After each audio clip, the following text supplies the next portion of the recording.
నోరు మంచిదైతే ఊరు మంచిదవుతుంది. ఊరికి మంచి చేసే వాళ్ళను సర్పంచులుగా ఎన్నుకోవాలని ఎమ్మెల్యేలతో మంత్రులతో కలిసి పనిచేసే వాళ్ళను పంచాయతీ ఎన్నికల్లో గెలిపించండి అంటూ సీఎం రేవంత్ రెడ్డి సూచించారు.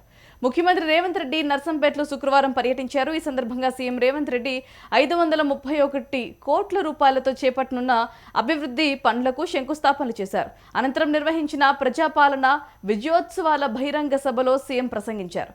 ఇక్కడికి వచ్చిన జనసందోహాన్ని చూస్తుంటే విజయోత్సవ సంబరాలు జరుపుకున్న సంతృప్తి కలుగుతుందని తెలిపారు.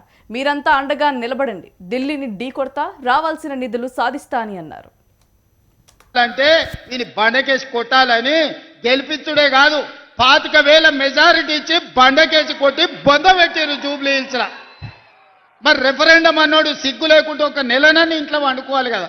మళ్ళీ లేచి మళ్ళీ రోడ్ల మీద తిరుగుతూనే ఉన్నాడు, మళ్ళీ అబద్ధాలు చెప్తూనే ఉన్నాడు. మళ్ళీ ఈసారి సర్పంచ్ ఎన్నికలలో ఎట్లా కొడతారో అయ్యా మీ ఇష్టమే.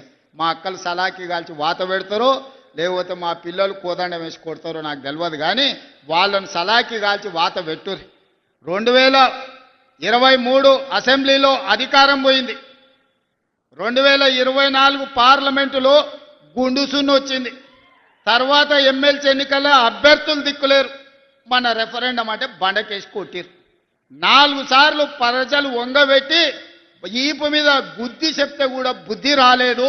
నిన్నగాక మన శ్రీహరి అన్న కూడా మంచిగా చెప్పిండు, నీ అతి మాటలు నిన్ను చూసినోడు ఎవ్వడు నీకు ఓటేయర్రా స్వామి, నీ బుద్ధి మార్చుకో అని. వాళ్ళ బుద్ధి మారినా మారకపోయినా మన అందరం కలిసికట్టుగా ఉండి గ్రామాలను అభివృద్ధి చేసుకుందాం.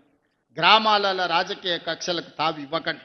నేను కూడా ప్రజలకు విజ్ఞప్తి చేస్తున్నా, మీరు ఎన్నుకునే సర్పంచ్ మీ మంత్రి దగ్గర పోయి కూర్చొని మీకు నిధులు తేవాలి.